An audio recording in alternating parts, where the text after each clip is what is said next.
wabarakatuh. Izin memperkenalkan diri, nama Ayu Monica, NPM 1713031009. Di sini saya akan mencoba menjawab pertanyaan untuk mata kuliah Ekonomi Pendidikan. Yang pertama yaitu, di sini dikatakan bahwa pendidikan itu merupakan suatu investasi yang berguna bukan saja untuk perorangan ataupun individu, tetapi juga merupakan investasi untuk masyarakat, bangsa, dan negara. Dengan pendidikan, sesungguhnya dapat memberikan suatu kontribusi yang substansial untuk hidup yang lebih baik lagi untuk di masa depan. Dari pernyataan tersebut tersirat makna bahwa pendidikan itu merupakan salah satu harapan baik untuk masa depan. Bagaimana menurut Anda pernyataan tersebut? Jadi, menurut pendapat saya mengenai pernyataan yang dikatakan bahwa pendidikan itu merupakan salah satu harapan baik untuk masa depan itu sangatlah benar. Mengapa? Karena seorang apabila ingin memiliki masa depan yang lebih baik lagi, pastinya ia akan memilih untuk mendapatkan pendidikan yang lebih baik. Kenapa? Karena di dalam pendidikan kita pastinya akan mendapatkan informasi ataupun pengetahuan-pengetahuan yang baru, ataupun dapat meningkatkan potensi-potensi kita yang akan kita peroleh untuk masa depan kita. Jadi, ketika kita mengharapkan masa depan yang lebih baik, maka kita harus memiliki kemampuan dalam diri kita untuk menunjang agar masa depan itu dapat tercapai menjadi lebih baik. Contohnya, di dalam pendidikan kita pastinya akan diajarkan bagaimana cara kita untuk berinteraksi dengan orang lain, bagaimana cara kita untuk berbicara kepada orang lain, bagaimana cara kita untuk membawa situasi kita dalam kondisi apapun itu. Nah, itu bisa kita dapatkan dari pendidikan. Maka dari itu, ketika seseorang mendapatkan pendidikan yang baik, maka ia akan berpikir untuk mendapatkan masa depan yang lebih baik pula. Karena ketika seseorang itu tidak memiliki pendidikan ataupun tidak kemampuan yang dimilikinya hanya sedikit dan tidak diasah, maka masa depannya pun belum tentu akan menjadi lebih baik, karena apa yang didapatkan dalam diri dia itu sangat minim untuk menunjang masa depan yang lebih baik lagi. Karena ketika kita mendapatkan pendidikan yang lebih baik, sampai misal ke jenjang bangku perkuliahan, maka pemikiran kita pun akan berbeda dengan seseorang yang tidak berpendidikan ataupun tidak sampai ke jenjang kita. Oleh karena itu, dikatakan bahwa pendidikan itu merupakan salah satu harapan baik untuk masa depan itu sangatlah benar.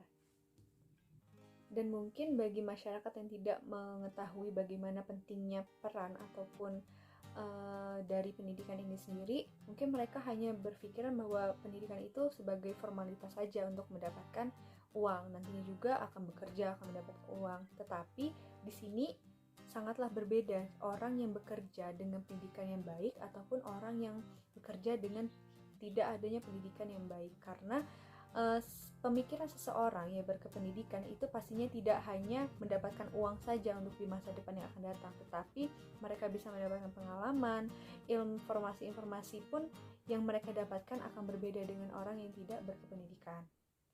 Jadi menurut saya, untuk poin yang pertama, saya setuju dengan adanya pernyataan bahwa pendidikan itu merupakan salah satu harapan baik untuk masa depan, baik itu untuk masyarakat, bangsa, ataupun negara.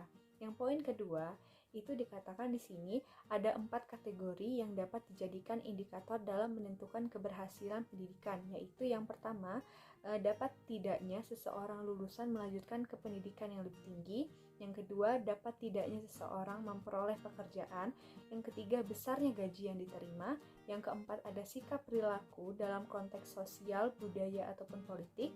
Dan yang terakhir yaitu kemampuan ataupun kecakapan hidup seseorang seiring jenjang pendidikan yang meningkat. Di sini ditanyakan adalah, sesuai dengan indikator-indikator tersebut, masih relevankah dengan kondisi kita yang sekarang? Jadi menurut saya, dengan kelima indikator ini, ada beberapa yang tidak relevan dalam kondisi kita yang sekarang ini.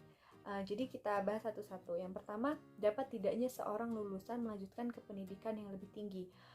Apakah itu bisa kita katakan sebagai indikator dalam menentukan tingkat keberhasilan pendidikan?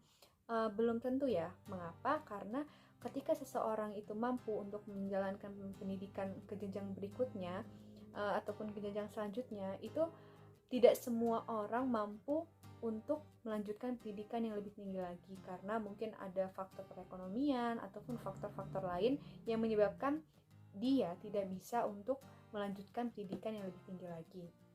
Yang kedua, itu poinnya adalah dapat tidaknya seseorang memperoleh pekerjaan. Apakah itu bisa dikatakan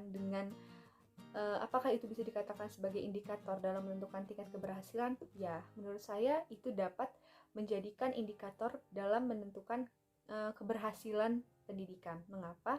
Karena ketika kita sudah memperoleh pendidikan, maka ketika kita sudah mendapatkan pekerjaan, pastinya kita akan menerapkan pendidikan yang telah kita dapatkan itu ke dalam pekerjaan kita. Oleh karena itu, di poin kedua itu dapat tidaknya seseorang memperoleh pekerjaan bisa kita jadikan sebagai indikator dalam menentukan tingkat keberhasilan pendidikan kita. Artinya, ketika kita sudah bisa menjadi seorang pegawai ataupun berada di dalam konteks sebagai suatu pekerja, pastinya kita akan bekerja sesuai dengan kemampuan dan apa yang telah kita miliki ataupun apa yang kita dapatkan selama kita berada di tingkat pendidikan. Jadi, di poin kedua, menurut saya itu bisa menjadi indikator dalam menentukan tingkat keberhasilan dalam pendidikan.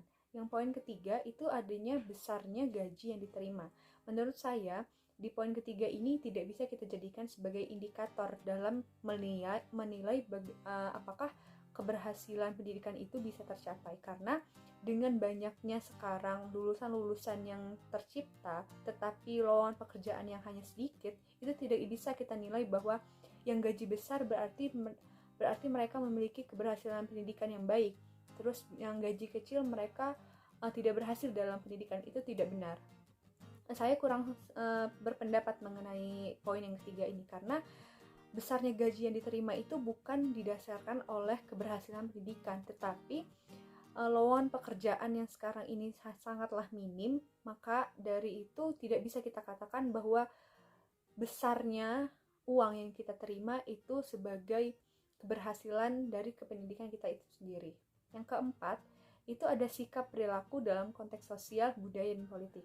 Nah, di poin yang keempat ini saya setuju bahwa apabila sikap kita, baik itu dalam konteks sosial, budaya, ataupun politik, itu dijadikan sebagai indikator dalam tingkat keberhasilan pendidikan. Karena seorang yang terpendidik ataupun seseorang yang sudah memiliki pendidikan yang baik, pastinya ia akan memiliki wawasan yang lebih luas. Artinya dalam konteks sosial, budaya, ataupun politik, pastinya mereka bisa membawa diri dari berbagai bidang masing-masing itu.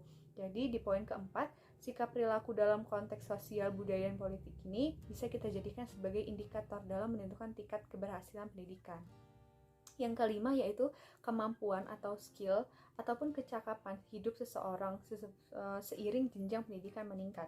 Ya, saya berpendapat bahwa di poin kelima ini sangatlah penting untuk kita jadikan sebagai indikator dalam tingkat keberhasilan pendidikan, karena ketika kita dikatakan berhasil untuk berkependidikan, itu pastinya memiliki kemampuan ataupun skill yang ada dalam tubuh kita yang akan kita sampaikan kepada orang lain, agar orang lain menilai bahwa kita memang patut untuk dikatakan sebagai orang yang telah menyelesaikan pendidikan itu. Mengapa? Karena dengan adanya kemampuan dalam diri kita, itu pastinya akan dinilai dengan sejarah-sejarah pendidikan kita yang dulu. Artinya, di poin kelima ini, kemampuan ataupun kecakapan hidup itu sangatlah penting untuk kita jadikan sebagai indikator bahwa seseorang itu mampu ataupun telah berhasil untuk melanjutkan ke tingkat keberhasilan pendidikan itu sendiri.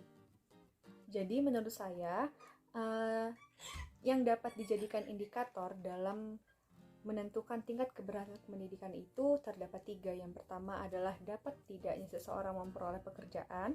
Yang kedua, sikap perilaku dalam konteks sosial, budaya, ataupun politik. Yang ketiga yaitu ada kemampuan, skill, ataupun kecakapan hidup seseorang seiring jenjang pendidikan meningkat. Sekian dari saya akhiri. Wassalamualaikum warahmatullahi wabarakatuh.